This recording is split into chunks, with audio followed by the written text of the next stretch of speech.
Welcome to Dark Seduction Stories, where dangerous love, powerful obsessions, and romance that changes everything.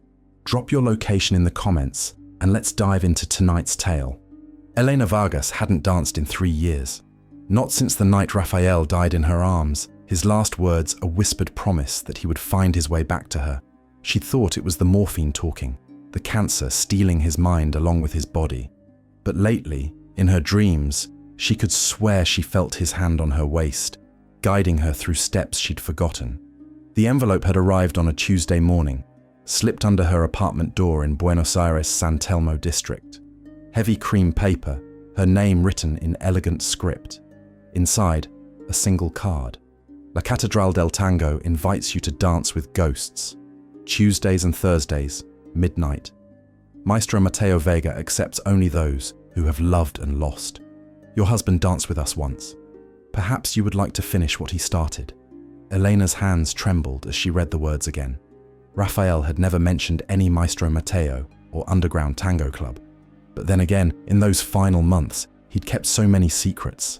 The mysterious appointments he wouldn't explain, the way he'd come home smelling of jasmine and old wood, the distant look in his eyes as though he were already halfway to somewhere else. She should throw the card away. It was probably a scam, preying on grieving widows, but something about the elegant handwriting, the specific mention of Rafael, made her slip the card into her purse instead. That night, Elena dreamed of dancing again. She was in Rafael's arms, and he was healthy, whole, his body strong and sure as it had been before the cancer. They moved through a space that wasn't quite a room, walls that shifted like smoke, floor that felt solid but looked like water. Music played from everywhere and nowhere, a bandoneon's mournful cry wrapping around them like silk. "I told you I'd find my way back," Rafael whispered against her ear. "But you have to come to me, mi amor. You have to dance."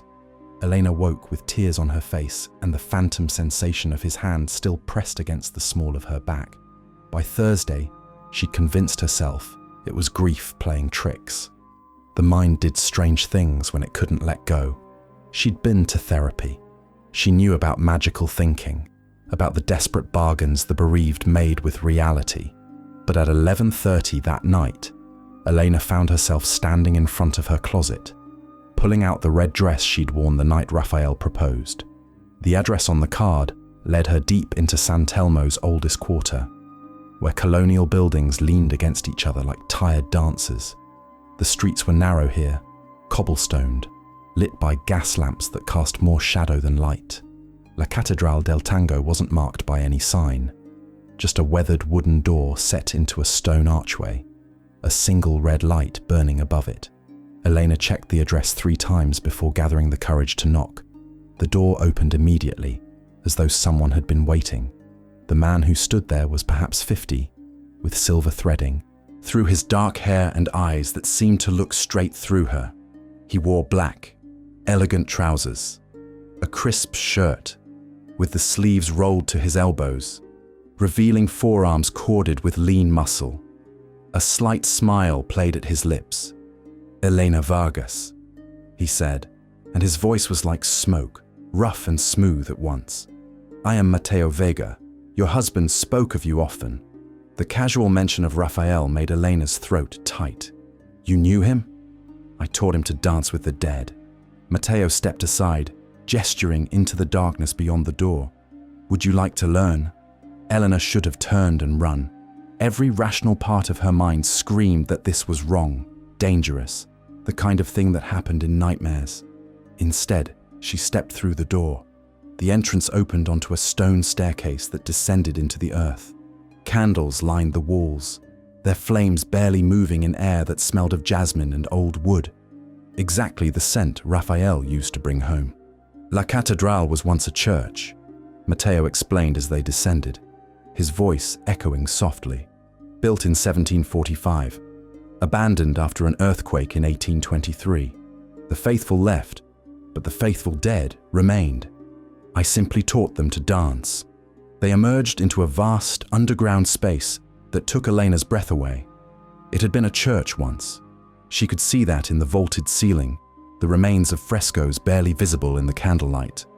But now the pews were gone, replaced by a polished wooden floor that gleamed like dark water. Around the perimeter, couples danced in the shadows, their movements fluid and hypnotic. A small orchestra played in what had once been the choir loft, bandoneon, violin, piano, double bass. The music was haunting.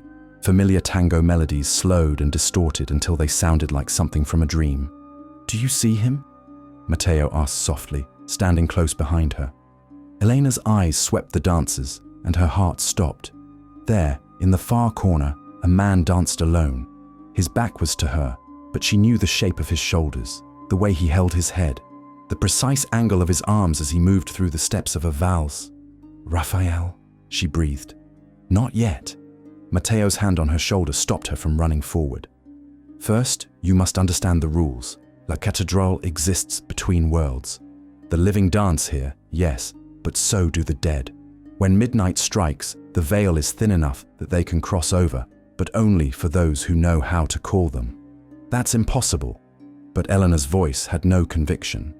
She'd spent 3 years in a world without Rafael, and impossible had become her constant companion. "Is it?"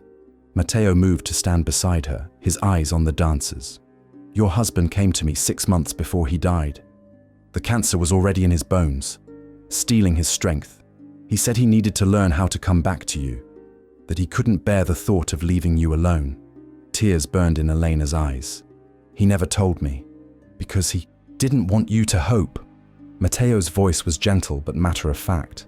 "Hope can be cruel when the body fails, but the spirit can be stronger than flesh, if it knows the way."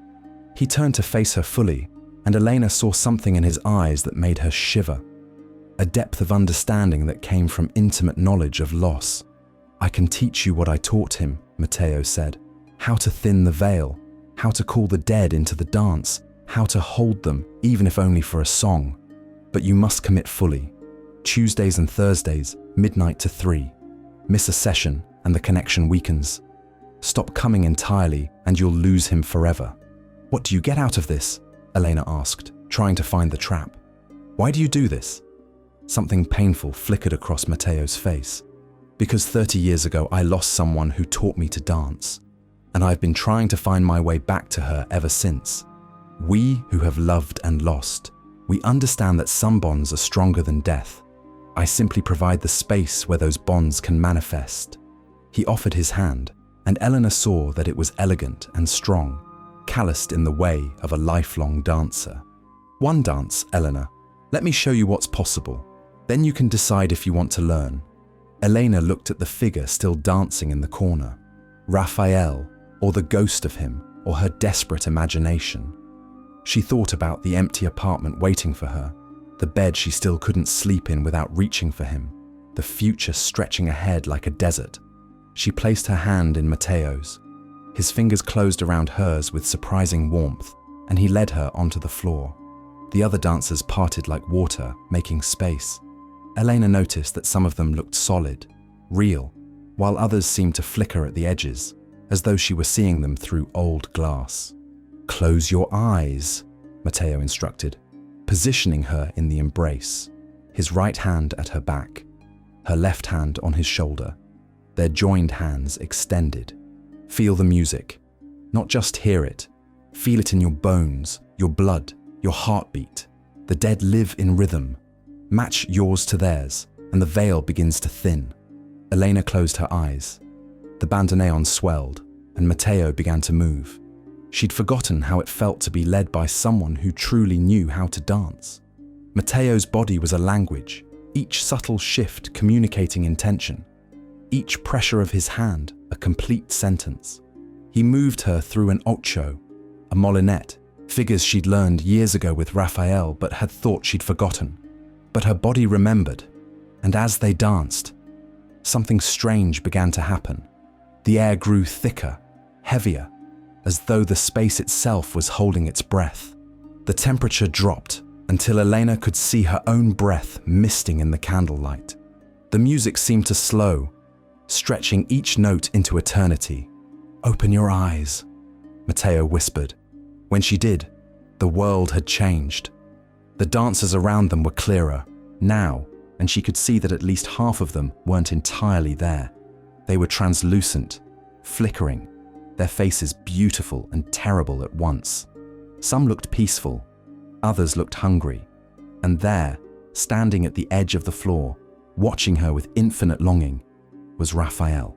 Not the wasted shell he'd become at the end. This was Rafael as he'd been in their best days. Strong, vital, his dark eyes bright with love and something else. Something that looked like warning.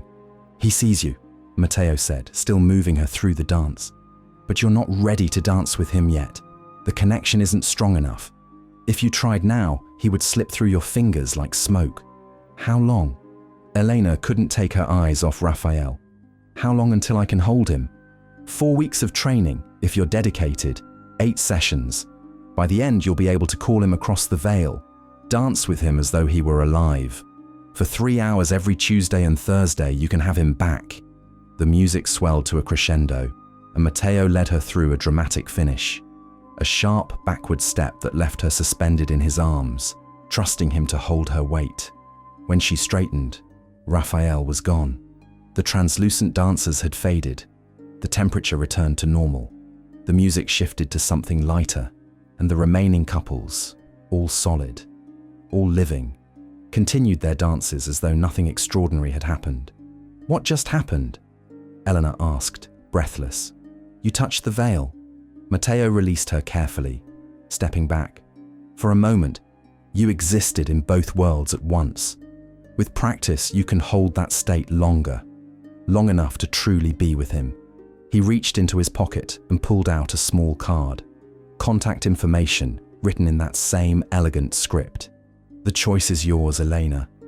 You can walk away now and mourn him the ordinary way, or you can learn to dance with ghosts." Elena took the card with trembling hands. She looked at the space where Rafael had stood, at the dancers moving through their timeless patterns, at Mateo watching her with those knowing eyes. She thought about the apartment waiting for her, the empty bed, the photos she couldn't look at without breaking, the future without him that stretched ahead like a prison sentence. "When is the next session?" she asked. Mateo smiled, and it was beautiful and sad at once. "Tuesday, midnight. Wear comfortable shoes. The dead demand precise footwork." Elena nodded, tucked the card into her purse, and turned to leave. But at the foot of the stairs, she looked back. Mateo had returned to the floor and was dancing alone, his arms positioned as though holding a partner only he could see. His eyes were closed, his expression one of such profound longing that it made Elena's chest ache. "For 30 years, he'd said. 30 years of dancing with ghosts, trying to find his way back to someone he'd lost. What did that kind of love do to a person? What did it cost to hold the dead in your arms twice a week, knowing you could never truly have them back?" Elena climbed the stairs into the ordinary night, but she knew with absolute certainty that she would return. Because she'd seen Rafael. She'd felt the veil thin. She'd glimpsed the possibility of having him back, even if only for 3 hours, even if only twice a week. And that possibility, no matter how strange or dangerous, was better than the alternative of living without him. Elena spent the next 3 days in a fog. She went through the motions of her life, translating documents for the law firm that employed her remotely, grocery shopping, avoiding calls from her sister in Cordoba, but her mind was at La Catedral, replaying the moment she'd seen Rafael standing at the edge of the dance floor. Had it been real, or had grief finally broken something fundamental in her mind? On Monday afternoon, she found herself at a bookshop in Recoleta, searching for anything about dancing with the dead, thinning veils, bringing back the deceased. The elderly owner watched her with knowing eyes as she piled books on the counter, texts on Argentine folklore, essays on tango as ritual, academic papers about grief and magical thinking. "You've been to La Catedral," the woman said. It wasn't a question. Elena's head snapped up. "You know about it. Everyone in San Telmo knows about Mateo Vega's underground milonga." The woman began wrapping the books in brown paper. "Though most people think it's just a story, a legend to tell tourists, the man who dances with ghosts. But you don't think it's a legend?" The woman's eyes were sad. My daughter went to La Catedral 15 years ago. Her fiancé had died in a motorcycle accident. Mateo taught her to dance with him. Tuesdays and Thursdays, midnight to 3. For 6 months, she was happy. Happier than I'd seen her since the accident. What happened? She stopped going to work, stopped seeing friends. She would sleep all day Tuesday and Thursday so she'd be rested for the dancing. The rest of the week, she was like a sleepwalker, just waiting for the next session. The woman pushed the wrapped books across the counter. Eventually, she stopped leaving La Catedral at all. Mateo let her stay in one of the rooms upstairs. She lives there still, dancing with a dead man twice a week, existing only for those 6 hours. Elena felt ice spreading through her chest. Don't you try to get her to leave? I did at first. The woman's voice was resigned. But she was so angry, so desperate. She said I didn't understand what it was like to have found the one person who made life worth living, only to lose them. That if I tried to take the dancing away from her, she would end her life, so I let her go. What else could I do? She met Elena's eyes directly. Be careful, dear. Mateo Vega offers something precious, the chance to hold what you've lost. But everything precious has a price. Make sure you can afford to pay it. Elena left the bookshop with the wrapped volumes under her arm and a weight in her stomach. But that night, when she dreamed, Rafael was there again.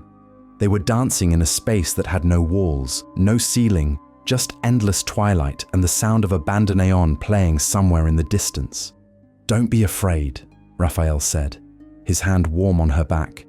This is what I wanted, for us to dance together again. Isn't it worth it, mi vida? To have this, even if it's not quite the same as before? But the woman at the bookshop said, the woman at the bookshop doesn't understand. Rafael pulled her closer, and she could smell him. That specific combination of soap and coffee, and something uniquely him that she'd thought she'd never experience again. Her daughter found happiness, found purpose. So she lives differently than other people. Is that really so terrible? We who have loved deeply, we can't just move on like nothing happened. Mateo understands that. He offers an alternative. An alternative to what? To forgetting. Rafael's eyes held hers, and they were exactly as she remembered. Dark and warm and infinite. Come back to La Catedral, Elena. Learn what Mateo has to teach. Let me hold you again. Really hold you, not just in dreams. When Elena woke, her pillow was wet with tears, and her mind was made up. Tuesday night, she returned to La Catedral. This time, Mateo was waiting at the door, and his smile held a knowing quality that made her both comfortable and uneasy. I knew you would come back, he said, leading her down the candlelit stairs. They always do, the ones who have truly loved. Grief is a hunger that never fully satisfies itself. We feed it, Elena. We give it what it craves. The underground space was already filled with dancers when they arrived. Elena recognized some faces from her first visit, but there were new people too, all of them with that same look in their eyes. The look of people who'd lost something irreplaceable and found a way to steal it back, if only for a few hours. Tonight, we begin your training, Mateo said, leading her to a quiet corner away from the main floor. Dancing with the dead requires 3 things: technique, focus, and surrender. The technique I can teach you. The focus you must develop yourself. But the surrender, his eyes held hers, intense and searching. The surrender is the hardest part. You must be willing to let go of the rational world entirely while you dance. To exist purely in sensation, in movement, in the space between heartbeats where the dead still linger. He positioned her in the embrace, and Elena was struck again by how perfectly his body communicated intention. Every pressure of his hand, every subtle shift of weight, was a clear instruction that her body understood before her mind did. The living dance on the beat, Mateo explained, as they began to move. The dead dance between the beats. You must learn to hear both, to move through the spaces in the music where silence lives. That's where they are, Elena, in the silence between notes, in the pause between breaths. They danced for an hour straight, Mateo teaching her to feel the music differently, not as a simple rhythm to follow, but as a complex tapestry with hidden patterns woven through it. "Now close your eyes," he instructed. "Dance without seeing. Trust only touch, only sensation. Let your body remember what your mind has forgotten." Elena closed her eyes, and the world transformed. Without sight, every other sense became sharper. She could feel the texture of Mateo's shirt under her hand, the warmth of his palm against her back, the way his breath moved in rhythm with the music. She could hear layers in the bandoneon's cry that she'd never noticed before, harmonics and undertones that seemed to exist in a different dimension. And beneath it all, she could feel something else, a presence, multiple presences actually, moving through the space like currents in water. "Do you feel them?" Mateo's voice was barely a whisper. "The dead are here, dancing alongside us. They've been here all along. You're just learning to perceive them." Elena wanted to open her eyes, to confirm what she was feeling, but Mateo's hand tightened on her back. "No, not yet. If you look with your eyes, you'll lose the connection. The dead exist in the spaces between perception. Look directly at them, and they vanish. You must learn to see them sideways, with the corner of your awareness." They danced on, and gradually, Elena began to understand what he meant. She could sense the other dancers, not just the living ones, but the translucent figures she'd glimpsed on her first visit. They moved through the space like echoes, their steps perfectly synchronized with music only they could fully hear. And among them, she felt Rafael. Not clearly, not yet, but his presence was unmistakable. That specific quality of attention he used to give her, the way he moved through space, the rhythm of his breathing. He was here, watching, waiting for her to become skilled enough to truly see him. "Good," Mateo murmured. "You're beginning to thin the veil. Your consciousness is learning to exist in both worlds at once. This is the gift I offer, Elena. The ability to be simultaneously alive and among the dead. To hold both realities in your awareness, without losing yourself to either." The music built to a crescendo and stopped abruptly. Mateo released her, and Elena opened her eyes. The world snapped back to normal, or what passed for normal at La Catedral. The dancers were taking a break, gathering at small tables around the perimeter where wine and water waited. The orchestra was packing up their instruments, but Elena could still feel it, that awareness of something beyond the visible, like a frequency she'd learned to hear that couldn't be unheard. "That's enough for tonight," Mateo said, guiding her to one of the tables. "Your consciousness needs time to adjust. Push too hard too fast, and you risk losing your grip on the living world entirely." He poured her a glass of red wine, and Elena noticed his hands were shaking slightly. It was the first sign of vulnerability she'd seen in him. "How long have you been doing this?" she asked. 32 years. Mateo took a drink of his own wine, his eyes distant. "I was 23 when I met Valentina. She was a dancer, professional, brilliant, the kind of artist who could make you weep just by walking across a stage. We had 6 months together before the illness took her. Leukemia, fast and merciless." His voice was steady, but Elena could see the old pain etched in the lines around his eyes. "After she died, I couldn't function," he continued. "I would come to this place. It was already abandoned then, already forgotten, and dance alone, trying to remember what it felt like to hold her. One night, I danced until dawn, until I was so exhausted, I could barely stand. And in that state between waking and sleeping, between life and death, I felt her. She danced with me, just for one song, but it was enough. So you kept trying to recreate that moment. I spent years experimenting." Mateo's gaze was far away, looking at something only he could see. "Studying everything I could find about the veil between worlds. Techniques from spiritualism, from shamanic traditions, from the old tango masters who spoke of dancing as a form of possession.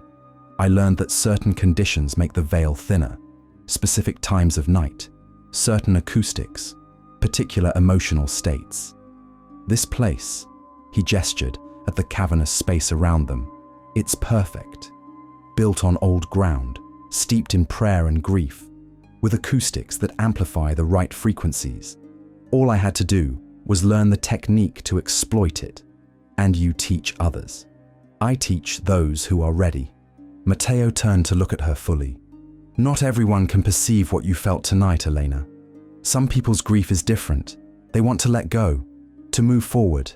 But others, like you, like me, we can't. We need what we've lost too badly. So I offer an alternative to the traditional path of mourning. I teach people to hold both worlds, life and death, in balance. The woman at the bookshop said her daughter lives here now. Elena watched his face carefully.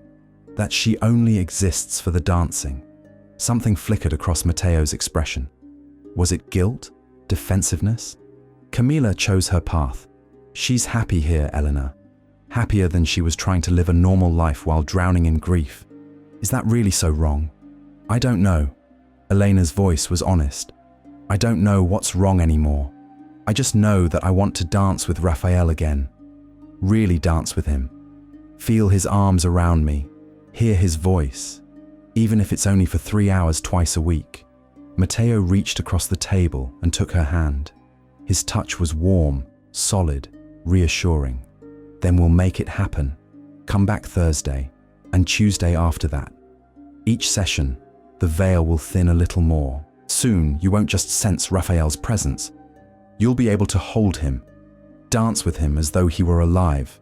His thumb traced small circles on the back of her hand, an intimate gesture that should have felt inappropriate, but somehow didn't. There was something about Mateo that existed outside normal boundaries. He moved through the world with the assurance of someone who'd already lost everything that mattered, and therefore had nothing left to fear. Why do you do this? Elena asked softly. Really, if you found a way to dance with Valentina, why teach others? Why not just keep it for yourself? Mateo's smile was sad and knowing. Because I've learned that some forms of salvation require witnesses. If I'm the only one who can see the dead, touch them, hold them, then perhaps I'm simply insane. But if others can do it too, if I can teach this gift, then it's real. And if it's real, then Valentina is real. Then everything I've built here matters. He released her hand and stood. Go home, Elena. Rest. And when you dream tonight, pay attention. Rafael will come to you more clearly now. The connection between you is already strengthening. Elena climbed the stairs back to the ordinary world, but she could feel something had changed fundamentally inside her. The veil between life and death no longer seemed so absolute. It was more like a curtain, something that could be pulled aside if you knew the right way to move. That night, Rafael came to her in dreams so vivid they felt more real than waking. They danced in that impossible space again, but this time she could feel more of him, the specific pressure of his fingers, the way he always held her just a little tighter during the dramatic pauses, the sound of his breathing when they moved close. You're doing so well, he murmured against her ear. Soon, mi vida. Soon we'll truly be together again. Is it really you? Elena asked, needing to know. Or am I just creating what I want to believe? Rafael pulled back to look at her, and his eyes held infinite tenderness. Does it matter? If I'm real or if I'm a dream, either way, we're together. Either way, you're not alone anymore. Isn't that what matters? Elena woke with tears on her face, but they weren't tears of sadness. For the first time since Rafael died, she felt something like hope. Over the next 3 weeks, Elena's life developed a new rhythm. She lived for Tuesdays and Thursdays, for the hours at La Catedral when the veil grew thin and the impossible became possible. Mateo was a patient teacher, guiding her deeper into the technique with each session. She learned to hear the spaces between notes where the dead lingered. She learned to move through the dance in a state of focused trance that allowed her consciousness to exist in multiple realities at once. She learned to surrender so completely to the music that her rational mind fell away entirely. And with each session, Rafael became clearer. By the 4th week, she could see him, standing at the edge of the floor, watching her dance with Mateo. His form was still translucent, still flickering at the edges, but his face was unmistakably his. Next session, Mateo promised, as they finished their practice dance. You're ready? Next Tuesday, you'll dance with him." Elena could barely contain her anticipation. She spent the days between in a fever of preparation, buying a new dress in the exact shade of blue Rafael had always loved, practicing the steps in her apartment until her neighbors complained, barely sleeping because her dreams were so full of him. But underneath the excitement, a small voice whispered warnings. The rest of her life had faded to grey. She'd stopped answering her sister's calls entirely. Work had become an obligation she resented because it took time away from thinking about La Catedral. She'd lost weight, sleeping poorly on the nights between sessions, counting the hours until she could return to the underground space where the dead still danced. She was becoming like Camilla, she realized, like all the others who'd discovered Mateo's gift and couldn't live without it. But when Tuesday night finally came and Elena descended those candlelit stairs one more time, all her doubts evaporated, because tonight she would dance with Rafael again, and nothing was more important than that. Mateo was waiting at the entrance when Elena arrived, and something about his expression made her pulse quicken. "Tonight is special," he said, taking her hand and leading her down the stairs. "We're doing something different, something more intense. Are you ready?" "I've been ready for 3 years." Elena's voice was steady, despite the trembling in her hands. When they reached the underground space, Elena noticed the atmosphere had changed. The usual crowd of dancers was absent. Instead, only 3 couples moved slowly across the floor, their movements dreamlike and synchronized. All of them had that flickering quality, the translucence of the dead. The orchestra was smaller tonight too, just the bandoneon player and a violinist, both elderly men who played with their eyes closed, as though reading music written on the inside of their eyelids. "On nights when we call the dead across completely, I limit the living," Mateo explained. "Too much life energy interferes with the veil. Tonight, it's just you, me, and those who've successfully crossed over before." He led her to the center of the floor, and Elena noticed small candles had been arranged in a circle around them. White candles, their flames perfectly still despite the air moving through the space. "We'll dance together first," Mateo said, positioning her in the embrace. "I need to thin the veil for you, bring you to the edge of the crossing. When you're ready, when you feel Rafael's presence strongly enough, I'll release you, and he'll take my place." Elena nodded, not trusting her voice. The bandoneon began to play, a milonga so slow and mournful it felt like a dirge. Mateo started to move, and Elena followed, her body responding automatically to his lead. But this dance was different from all their previous sessions. Mateo held her closer, his body pressed against hers in a way that blurred the line between dance and embrace. His hand on her back was warm, almost hot, and she could feel his heartbeat through his shirt. "Close your eyes," he murmured, his lips close to her ear. "Breathe with me. Match your rhythm to mine. We need to synchronize completely." Elena closed her eyes and focused on breathing in time with Mateo.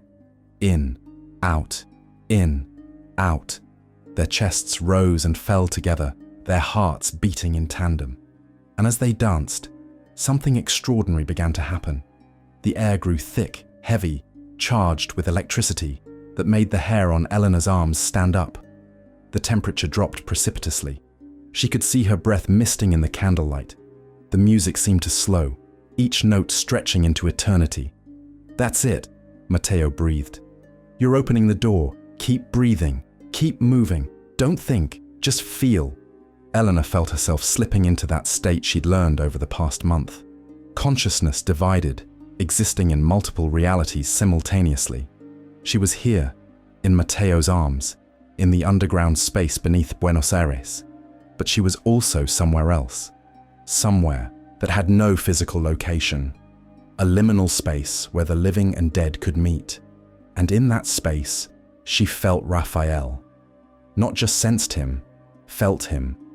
His presence wrapped around her like a second skin, familiar and beloved and desperately missed.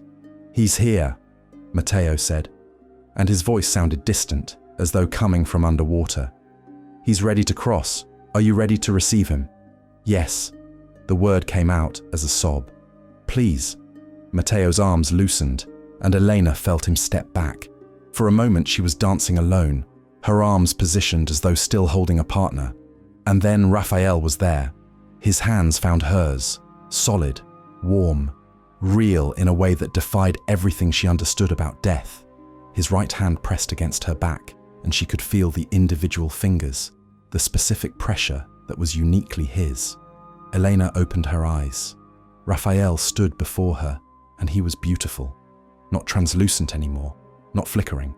He looked exactly as he had in their best days, healthy, strong, his dark eyes bright with love, and something that might have been relief.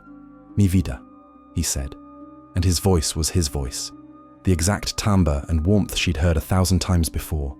I've missed you so much. Elena couldn't speak. She could only stare at him, tears streaming down her face, her whole body trembling with the impossible reality of his presence. Dance with me, Rafael whispered, and began to move. They moved together as though no time had passed, their bodies remembering the language they'd spoken in happier days. Rafael led her through an ocho, a molinette, a series of intricate steps that required perfect trust and communication. He danced exactly as he always had, with that specific combination of passion and control that had first made her fall in love with him. His hand on her back guided her through turns she'd forgotten she knew. His chest against hers rose and fell with breathing that felt real, that warmed her skin. Is this real? Elena finally managed to ask. Are you really here? I'm here. Rafael pulled her closer, and she could smell him. That specific scent she'd thought she'd never experience again. Maybe not in the way I was before, but I'm here, Elena. Mateo found a way to keep me tethered to this world, to keep us together. They danced for what felt like hours, though Elena had lost all sense of time. The music played on, endless variations on the same mournful theme. The candles burned without diminishing. The other ghostly couples moved through their eternal patterns around the periphery. Elena became aware of Mateo standing at the edge of the circle, watching them with an expression that was both satisfied and infinitely sad. This was his gift, she realized. This impossible reunion. He'd found a way to give the grieving what they needed most. One more dance with the dead. I don't want this to end, Elena whispered against Rafael's chest. It doesn't have to. Rafael's voice held a strange urgency. Come back, Elena, every Tuesday and Thursday. For as long as you need. We can have this. We can be together. But it's not the same. Tears were flowing freely now. You're not alive. Does it matter? Rafael's hands tightened on her. I'm here. You're here. We're together.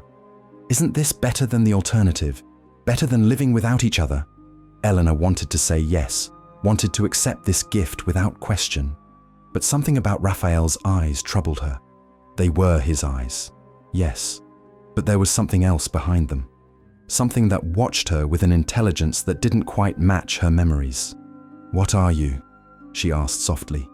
Really? Rafael's expression flickered, just for a moment, and Elena saw something else there.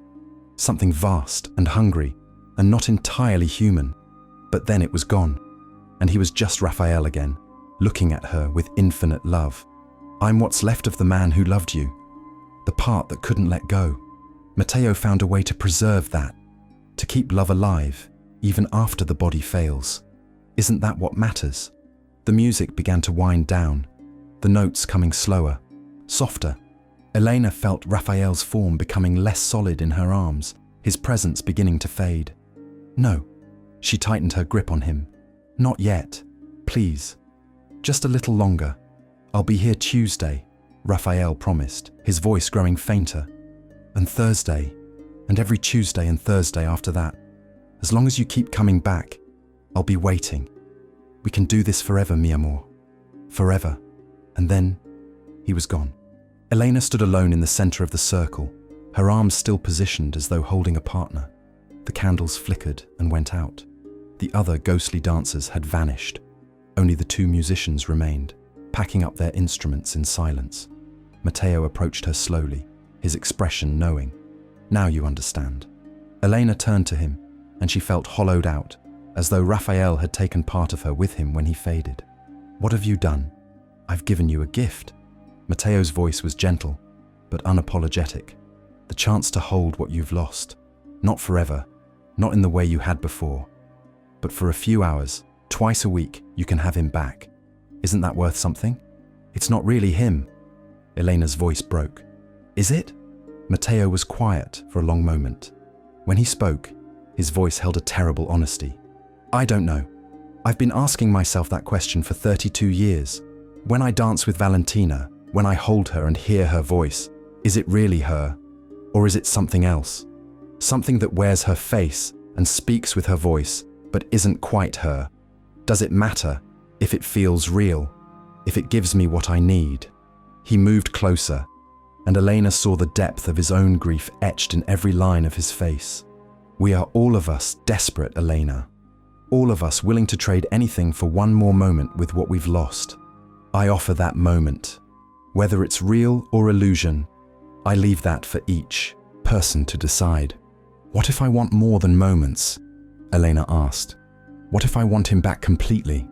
Something dangerous flickered in Mateo's eyes. There are deeper levels to what I do here, more advanced techniques.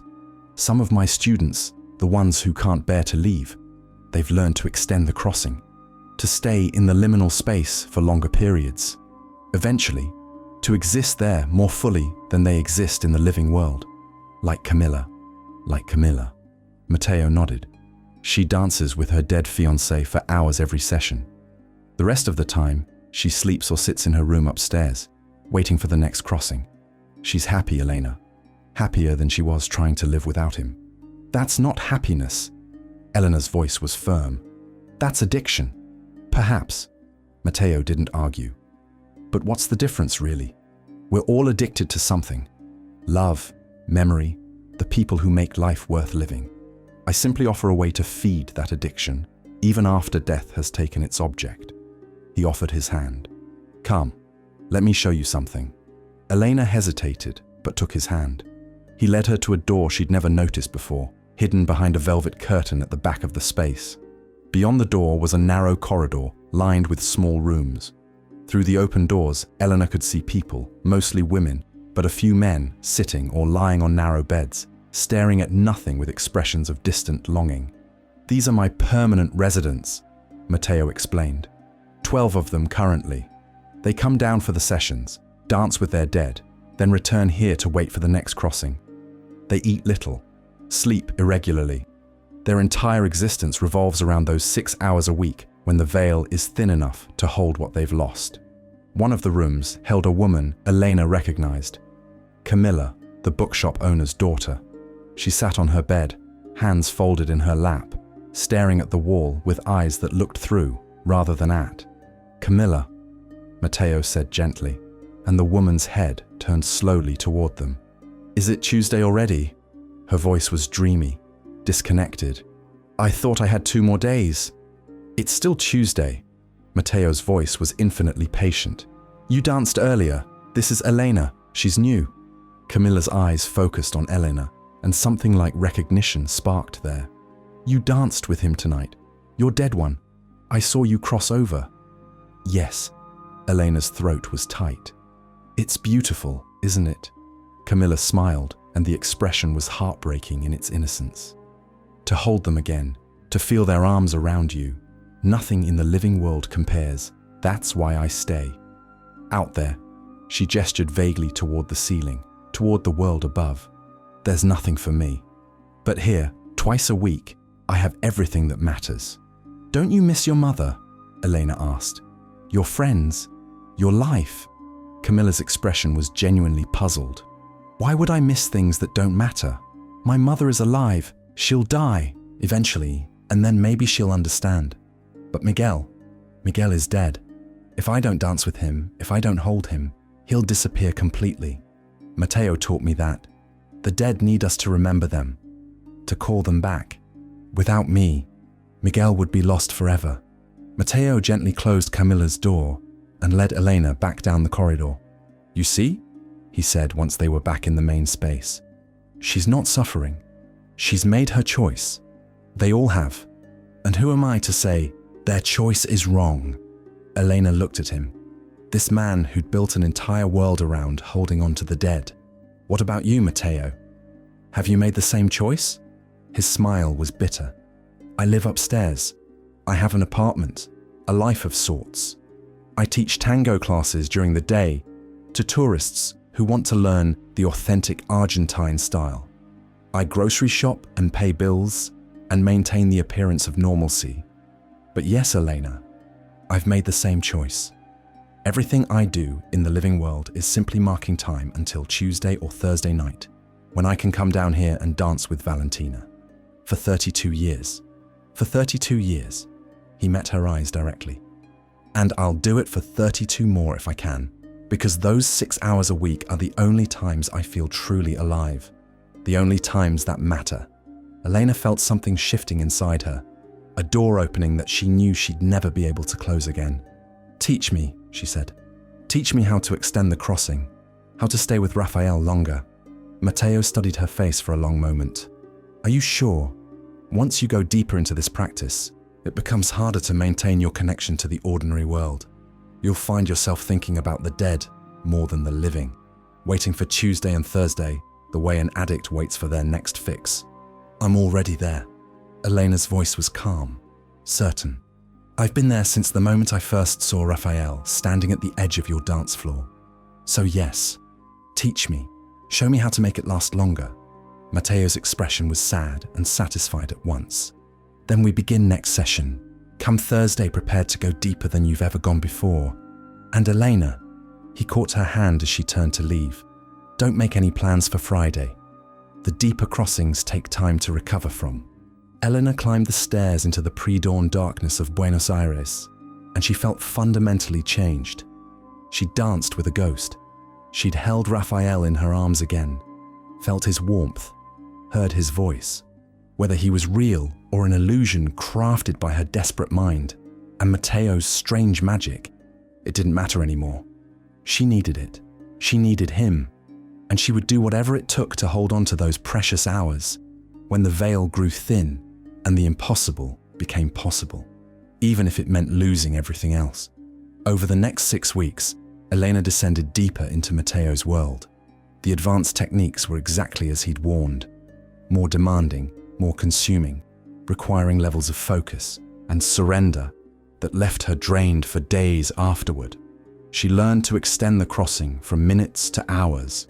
Where before she'd been able to hold Rafael for perhaps 20 minutes, now she could dance with him for the entire 3-hour session.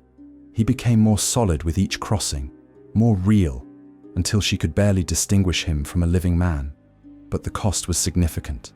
Elena stopped going to her sister's calls entirely. Her translation work suffered. She missed deadlines, turned in sloppy work, eventually stopped taking new assignments altogether. She lived off savings and the life insurance money that had once felt like blood money, but now seemed like divine providence. She slept poorly on the nights between sessions, her dreams full of Rafael calling to her from the other side of the veil. On Tuesdays and Thursdays, she would arrive at La Catedral hours early, helping Mateo prepare the space, arrange the candles, tune the instruments. The other dancers, those still living, watched her with knowing eyes. They'd all walked this path before. They understood the transformation happening to her. One Thursday night, after a particularly intense session where she'd danced with Rafael until her feet bled, Mateo took her aside. "There's something I need to show you," he said, his expression serious. "Something I only show my most dedicated students." He led her past the rooms of the permanent residents, down a corridor she'd never noticed before, to a heavy wooden door with iron fittings that looked older than the building itself. Beyond the door was a chamber that made Elena's breath catch. It was circular, maybe 30 feet across, with a domed ceiling painted in faded frescoes of saints and angels. But the paintings had been altered, the faces of the holy figures scratched away and replaced with images of dancers, their bodies intertwined in impossible positions. In the center of the room stood 7 chairs, arranged in a circle. Each chair was occupied by a person who sat perfectly still, eyes closed, faces peaceful. Sensors were attached to their temples, wrists, and chests, connected to equipment that hummed softly in the background. "What is this?" Elena whispered. "The deepest level." Mateo's voice was reverent, almost worshipful. These 7 have gone beyond simply crossing the veil during sessions. They exist permanently in the liminal space now. Their consciousness resides with the dead full time. We maintain their bodies here, keep them fed and hydrated through tubes, but their minds are elsewhere. Elena moved closer to examine the nearest person, a woman perhaps 30 years old, her face serene but somehow empty, as though no one was home behind those closed eyelids. "Where are they?" she asked. "Together." Mateo gestured at monitors on the wall showing brain activity, waves of synchronized patterns flowing between all 7 bodies. They've created a shared liminal space where they exist with their dead, a permanent crossing. They dance together eternally, they and their lost loves, in a reality that's neither life nor death, but something in between. That's not living. Elena's voice was hollow. That's just a different kind of death. Is it? Mateo turned to face her fully. Their bodies are alive, hearts beating, lungs breathing, brains fully active. More active than most people's, actually. The neural activity is extraordinary, and their consciousness is experiencing something we can barely imagine. Existence beyond the physical, reunion with those they've lost, freedom from the limitations of flesh. He moved to one of the monitors and pulled up a recording. This is Anna. She lost her daughter to leukemia 5 years ago. She's been in permanent crossing for 3 years now. Look at her brain patterns. The screen showed waves of activity in brilliant colors, peaks and valleys of neural firing that created patterns almost too beautiful to comprehend. This is the brain of someone experiencing profound joy, Mateo explained. Constant, uninterrupted happiness. She's with her daughter every moment, dancing with her, talking to her, holding her.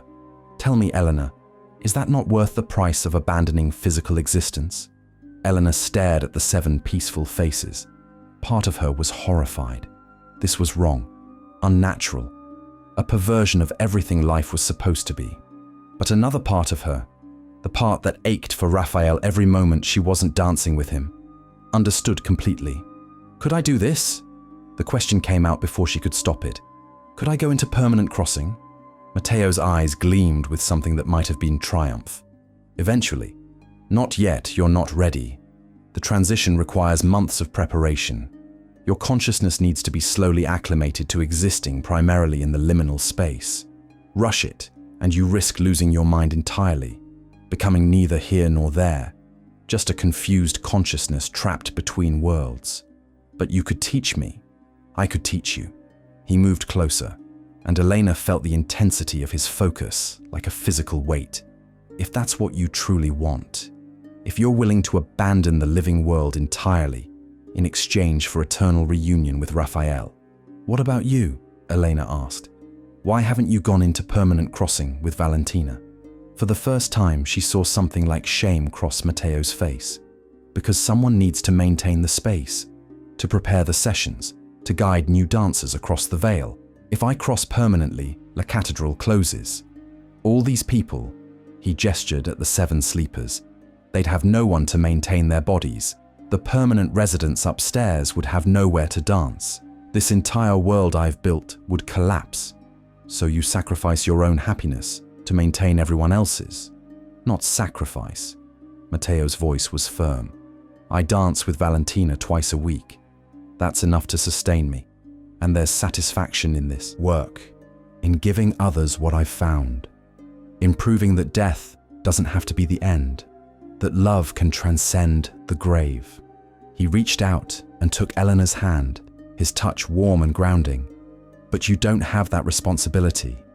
If you choose permanent crossing, you could be with Rafael always. Never have to wake up in an empty bed again. Never have to endure the ordinary world without him.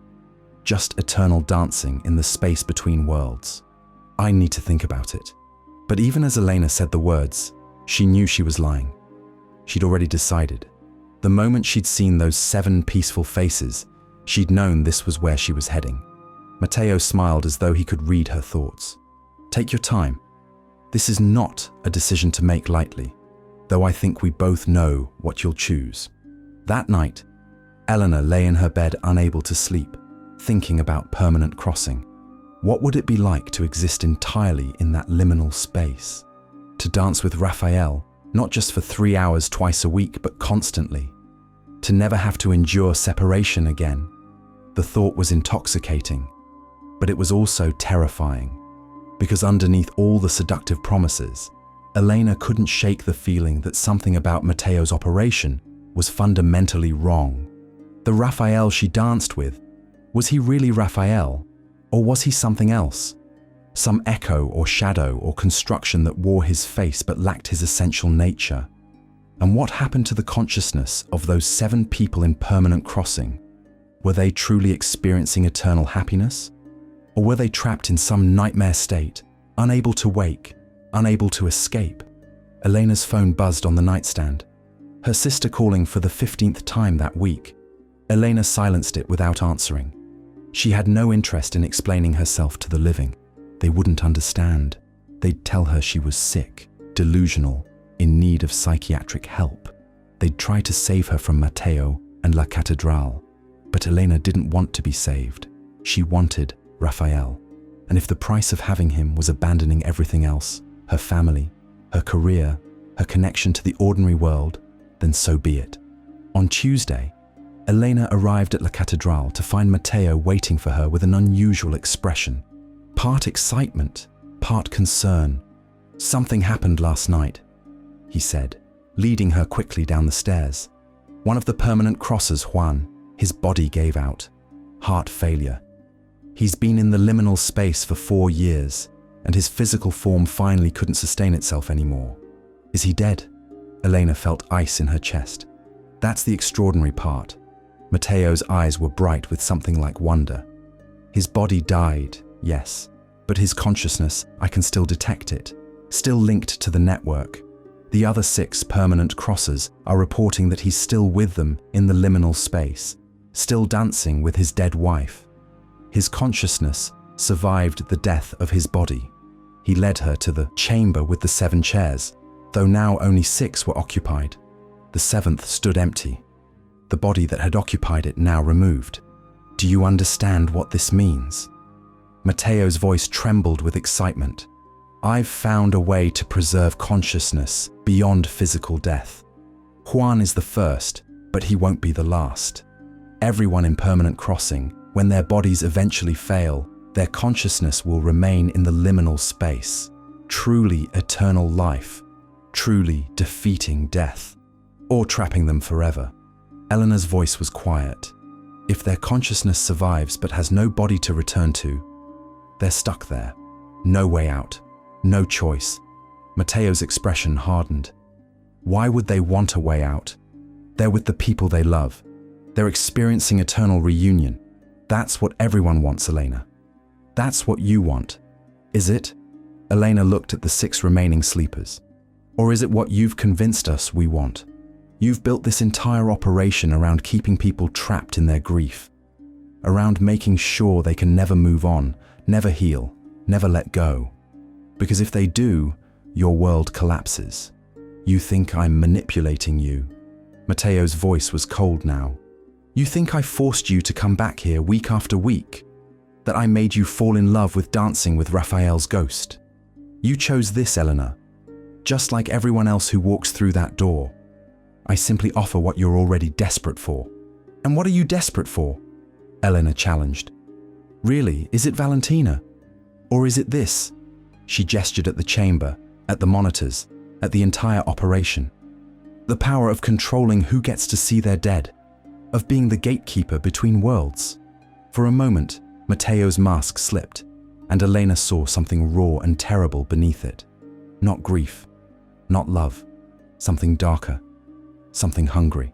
I built this, he said softly, dangerously. I spent decades learning how to thin the veil, how to bring the dead back, even if only partially.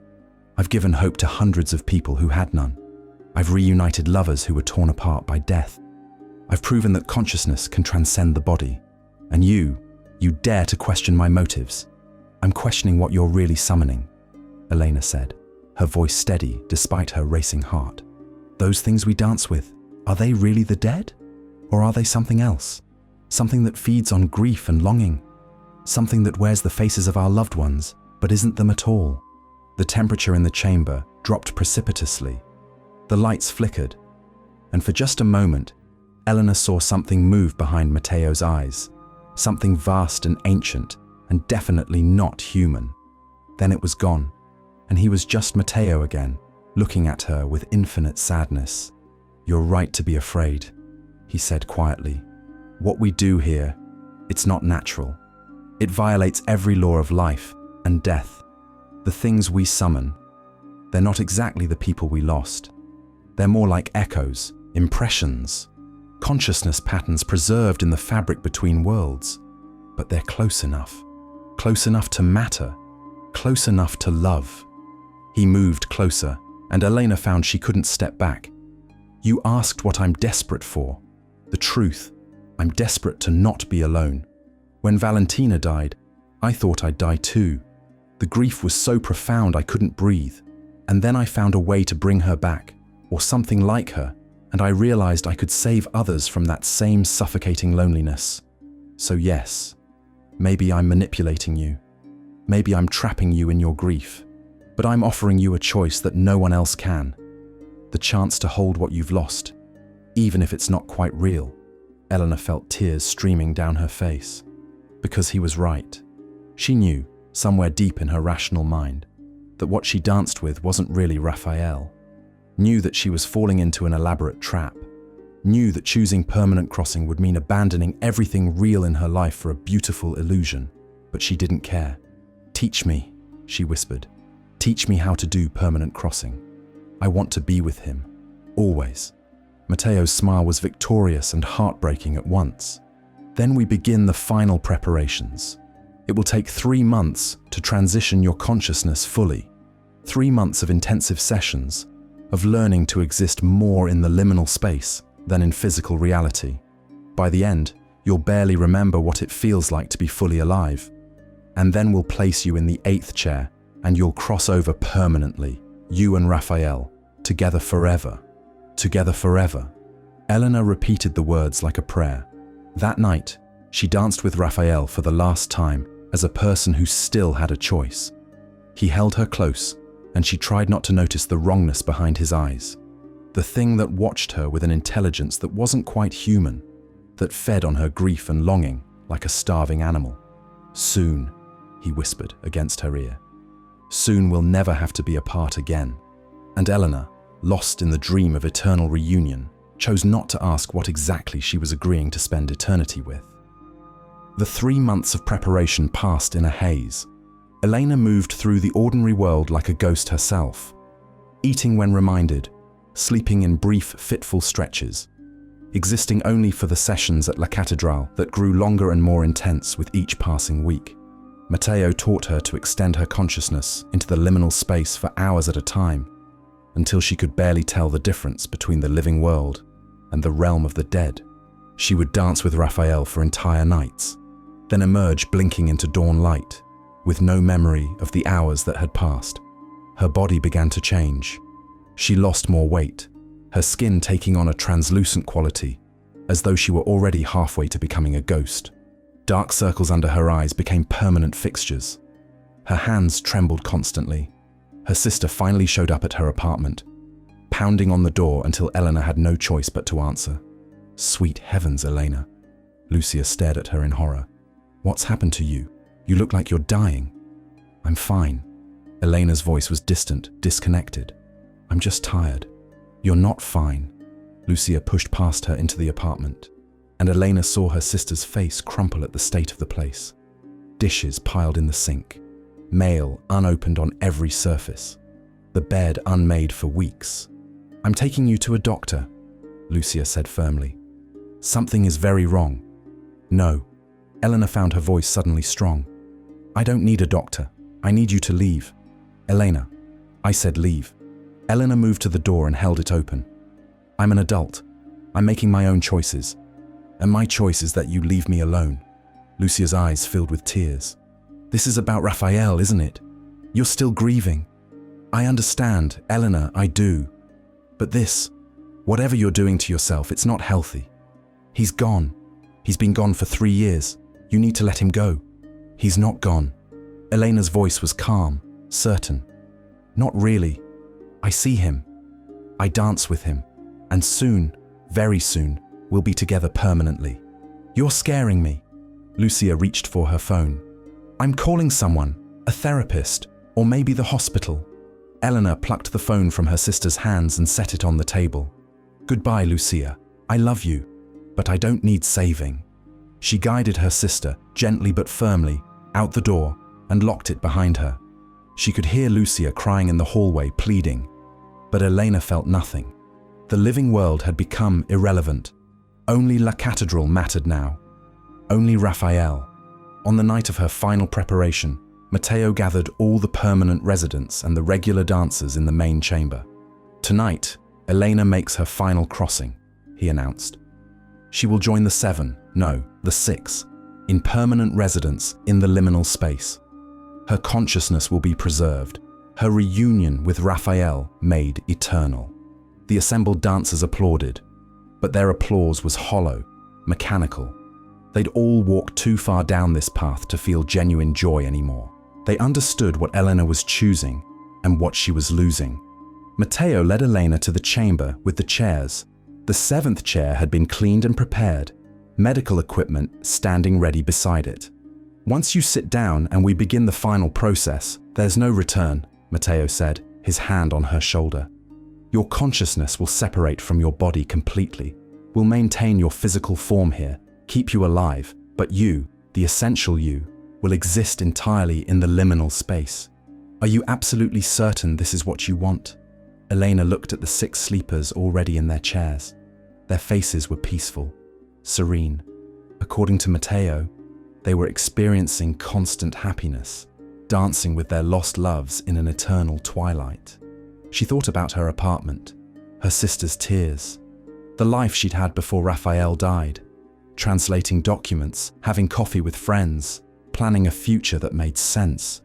That life felt like a dream now, something that had happened to someone else. I'm certain, she said. Mateo smiled, triumphant and sad at once. He helped her into the chair and began attaching the sensors.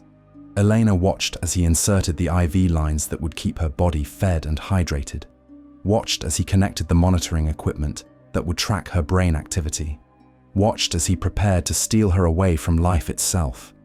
The process takes about an hour, he explained, his voice clinical now. You'll feel yourself drifting deeper into the liminal space.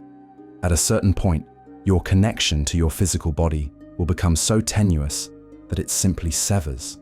There will be a moment of disorientation, perhaps even fear, but then Rafael will be there, and you'll realize you're exactly where you need to be. He positioned her hands on the armrests, adjusted the headrest. Close your eyes, Elena. Begin counting backward from 100, and when you reach 0, let go. Elena closed her eyes and began to count. 100, 99, 98. She felt the familiar sensation of her consciousness expanding, thinning, reaching toward that space between worlds where the dead lingered. 85, 84, 83. The chamber around her began to fade. She was aware of her body in the chair, but it felt distant, like something she was watching from far away. 70, 69, 68. And then she was in the liminal space, that twilight realm she'd visited so many times before. But this time it felt different, more solid, more real.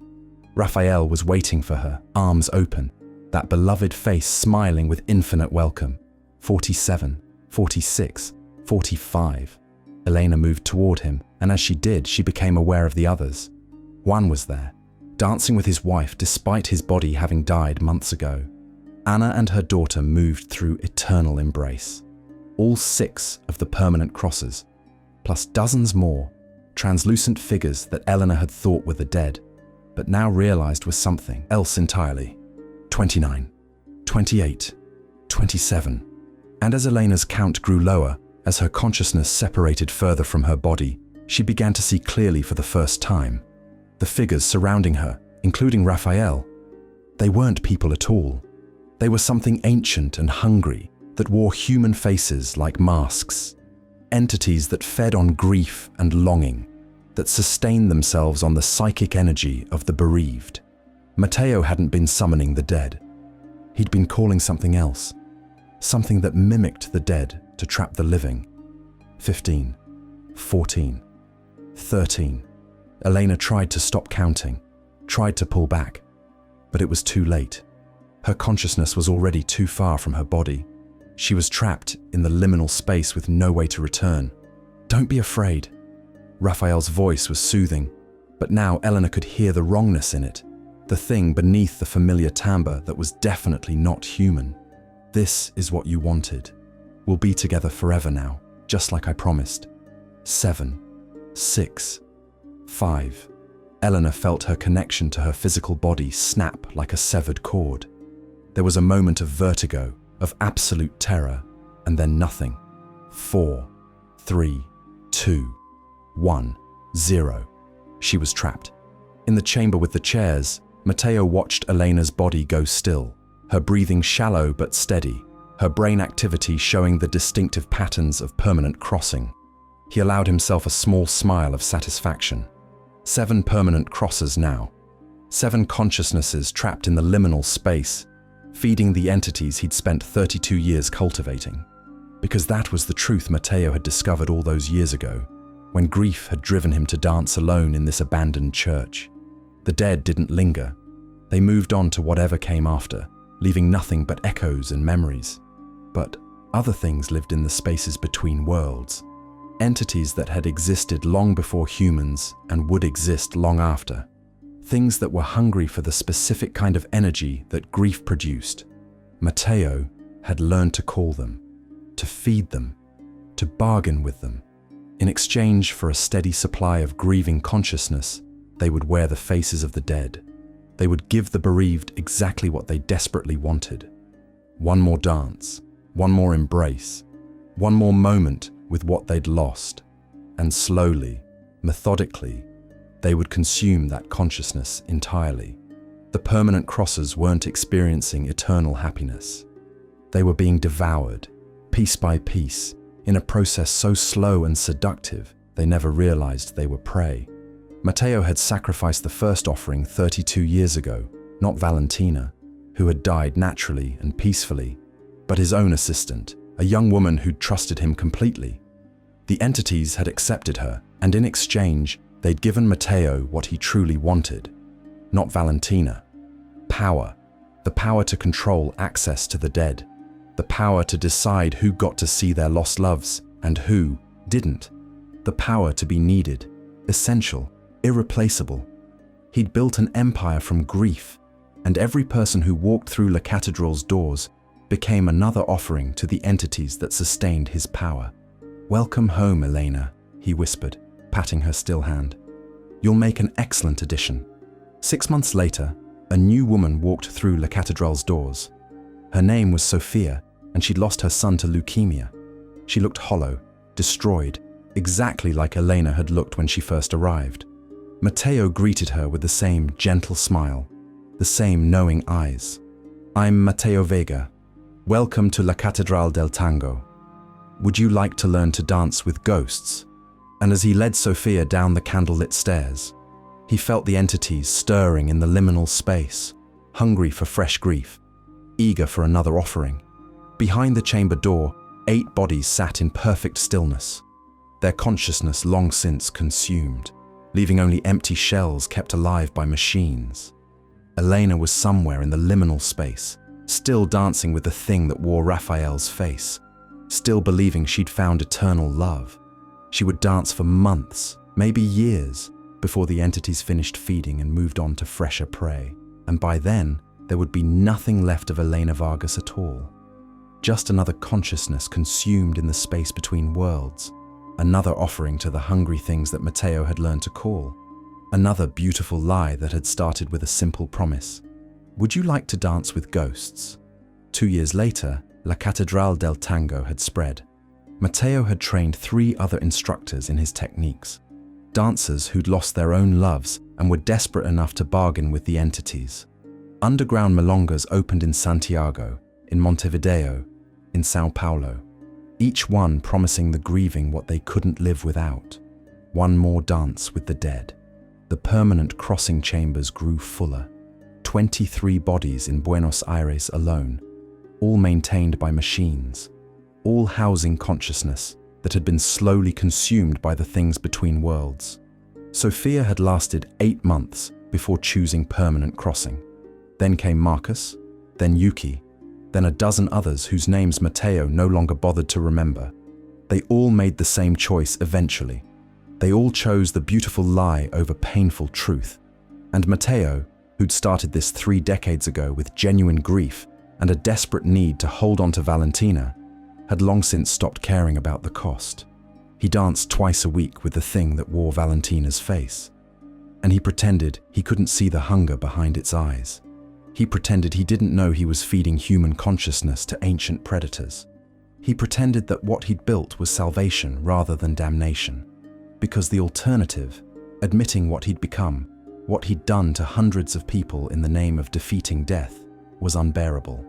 So Mateo Vega continued his work, greeting new arrivals with gentle smiles, teaching them to thin the veil, guiding them toward the moment when they would choose eternal reunion over life itself. And the entities between worlds grew fat on grief and longing, wearing the faces of the dead, consuming consciousness after consciousness in their endless, insatiable hunger. In the liminal space, Elena danced on. She no longer remembered her sister's name, couldn't recall what her apartment looked like, or what she used to do for work, or why she'd ever thought the living world mattered. There was only Rafael, or the thing that claimed to be Rafael, holding her close, moving her through eternal patterns, whispering promises in a voice that no longer quite sounded human.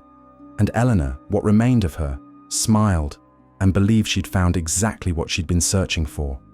Love that transcended death, connection that lasted forever, a dance that would never end. She didn't realize, couldn't realize, that she'd been consumed piece by piece, that the essential Elena had been devoured months ago, leaving only a remnant that believed itself whole.